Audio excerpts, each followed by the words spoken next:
más paraguayos ingresan a internet para comprar, es lo que revela un último estudio de la Senatix.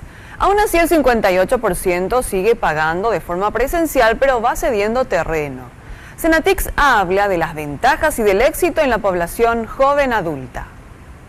Por comodidad, por falta de tiempo, porque consigue cosas que en Paraguay no encuentra y ahorrarse dinero, son solo algunas de las razones que motivan a este tipo de operaciones.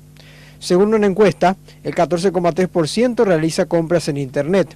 De esto, el 58% paga de forma presencial y el 42% paga online. El medio más utilizado para el pago es en un 50% en efectivo y en un 42,9% con tarjeta de crédito. Según Senatix, hay una marcada tendencia de jóvenes de hasta 30 años de edad en buscar este sistema de compras. Tiene un 95% de acceso a internet, ni que sea en forma temporal a través de un móvil celular. Y eso ya es una cuestión de marketing, nada más existir en las redes sociales de estos comercios que vayan gradualmente incorporando la plataforma de comercio electrónico. ¿Podría alguna vez superar o alcanzar la compra online al presencial? Por nichos sí, hay determinados nichos donde ampliamente hoy día la descarga o compra de música o de libros digitales son totalmente superiores a la compra convencional.